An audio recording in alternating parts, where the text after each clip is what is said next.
Trump کے فلسطین پر قبضے کے اعلان کی عملی صورت آپ کیا دیکھ رہے ہیں اور یہ دو ریاستی حل کے مؤثر آپشن کو کس طرح متاثر کرے گا؟ جیسے میں نے پہلے کہا کہ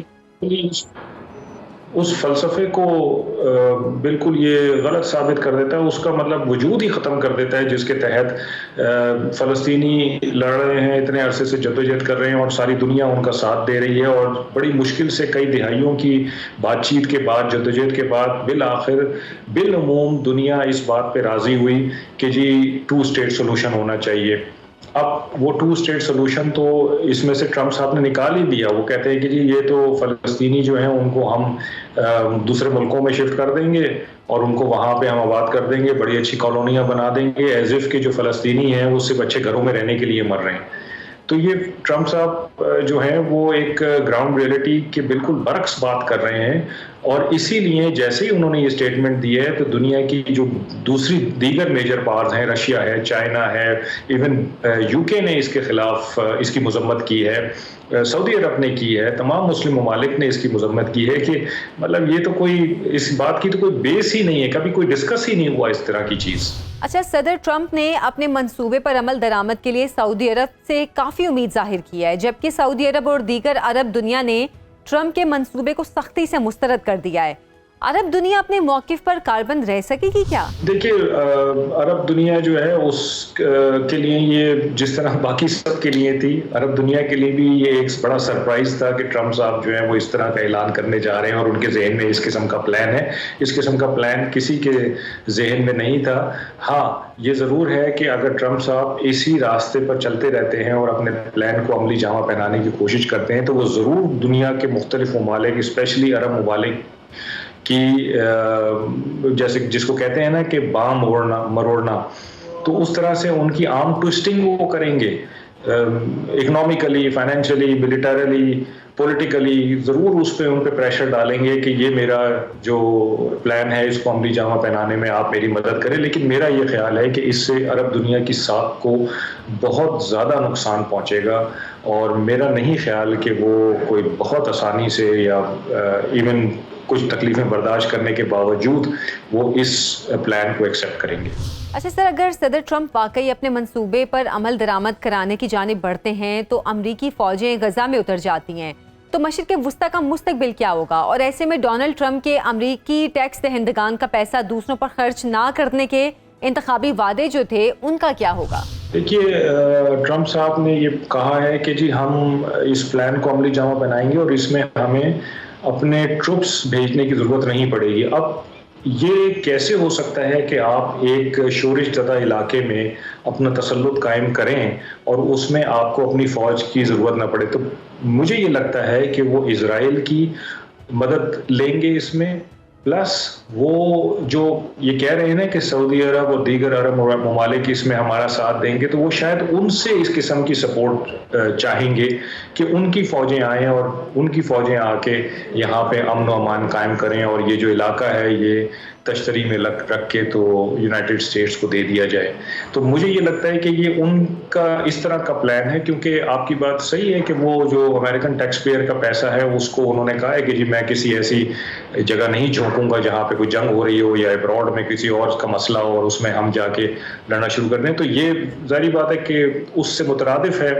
اس سے کانفلکٹ پہ رکھتا ہے ان کی اس اسٹیٹمنٹ سے یہ جو ان کا پلان ہے۔ تو یقیناً مجھے لگتا ہے کہ یہ جو ملٹری آپشن ہوگی وہ شاید وہ دیگر ممالک سے حاصل کرنا چاہیں گے۔ اچھا، صدر ٹرمپ کی حالیہ کابینہ میں اسرائیل نواز وزیروں کی اکثریت اور گزشتہ دور میں مشرقی یروشلم کو اسرائیلی دارالحکومت قرار دینے کی حمایت کے تناظر میں آج غزہ پر قبضے کے بیان کو دیکھیں تو لگتا ہے کہ صدر ٹرمپ اسرائیل سے زیادہ قربت رکھتے ہیں۔ کیا واقعی ایسا ہے؟ اس میں کوئی دو رائے نہیں ہے کہ وہ اسرائیل سے قربت رکھتے ہیں، اور آپ نے دیکھا کہ صاحب ہیں انہوں نے یو ایس کا وزٹ کیا، اور ان کی میٹنگ کے بعد انہوں نے پھر یہ پریس کانفرنس کی اور اس میں ٹرمپ صاحب نے یہ تمام اقدامات جو ہیں ان کا اعلان کیا۔ تو اس میں تو کوئی دو رائے نہیں ہے۔ اپنی پہلی ٹرم میں بھی وہ اسرائیل کے بہت قریب تھے اور انہوں نے اپنا جو سفارت خانہ تھا وہ یروشلم میں شفٹ کر لیا تھا۔ تو ابھی بھی ظاہری بات ہے کہ ان سے یہ ایکسپیکٹڈ ہے کہ وہ نتن یاہو کو تھپکی دیتے رہیں گے، اور ان کو جو کچھ مدد چاہیے ہوگی وہ ان کی کرتے رہیں گے. بلکہ جو بائیڈن نے مدد کی ہے مجھے لگتا ہے کہ ٹرمپ تو اس سے بھی کوئی 2 ہاتھ آگے جا کے اسرائیل کی مدد کرنا چاہیں گے اور اس مسئلے کو وہ اپنے طور طریقے سے ہمیشہ کے لیے حل کرنا چاہیں گے. فیصل صاحب، حالیہ پیش رفت کے تناظر میں اسرائیل حماس سیز فائر ڈیل کا مستقبل کیا ہوگا؟ دیکھیے، پہلی چیز تو یہ ہے کہ جو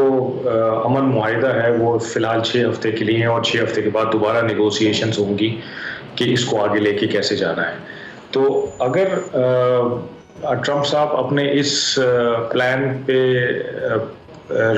چلتے رہتے ہیں اور اس کو عملی جامہ پہنانے کی کوشش کرتے ہیں تو ظاہری بات ہے کہ شورش ہوگی. میں آپ کو جیسے پہلے میں نے کہا کہ جو فلسطینیوں کی جدوجہد کا سارا فلسفہ ہے، جب آپ اس کو ہی ختم کرنے کی کوشش کریں گے اور ان کی جو پچھلی جتنی قربانیاں ہیں، جتنی نسلوں کی قربانیاں ہیں، ان کو لوگ ضائع ہوتے دیکھیں گے تو وہ تو نہیں ان کو ضائع ہونے دیں گے. وہ تو ظاہری بات ہے کہ اس میں شورش پیدا ہو جائے گی اور یہ جو امن معاہدہ ہے مجھے لگتا ہے کہ یہ ختم ہو جائے گا. حالانکہ غزہ کی پٹی جو ہے وہ 41 کلومیٹر لمبی اور 10 کلومیٹر چوڑی ہے اور اب بالکل وہاں پہ سب تباہ ہو چکا ہے، وہاں پہ کچھ بھی نہیں ہے. لیکن وہاں پہ اور ٹرمپ صاحب کو شاید یہی نظر آ رہا ہے کہ اب وہاں بچا تو کچھ بھی نہیں ہے فلسطینیوں کے لیے، تو ان کو وہاں جانے کی دوبارہ ضرورت نہیں ہے، ان کو ہم کہیں اور پہ کر دیں گے اور ہم یہ ملبے کو ہٹا کے یہاں پہ کچھ اور بنا دیں گے. لیکن ایک جو جذباتی وابستگی ہے، جو تاریخی وابستگی ہے فلسطینیوں کی، اس کو تو ختم نہیں کیا جا سکتا. تو یقیناً شورش ہوگی اور یقیناً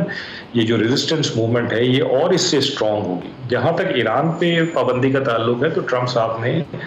ایران پہ اکنامک سینکشنز کو ٹائٹ کرنے کا ایک ایگزیکٹو آرڈر سائن کیا ہے. یہ انہوں نے اپنی پہلی ٹرم میں بھی کیا تھا.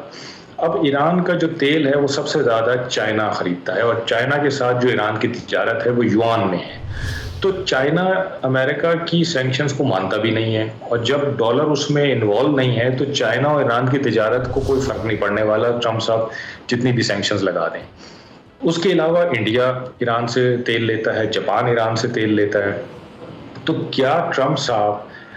انڈیا جیسے حلیف اور جاپان جیسے حلیف کو بھی ناراض کرنا چاہیں گے ایران سے تیل لینے پر پابندی لگا کر؟ تو یہ پرابلی ان کو دیکھنے کی ضرورت ہوگی ایک بڑے کینوس پہ، بڑے ہورائزن پہ کہ جی اس پابندی سے ہمیں کیا فائدہ ہوگا، کیا نقصان ہوگا. کیا ایران جو ہے وہ اس پابندی سے پہلے بھی جو لگائی گئی تھی اس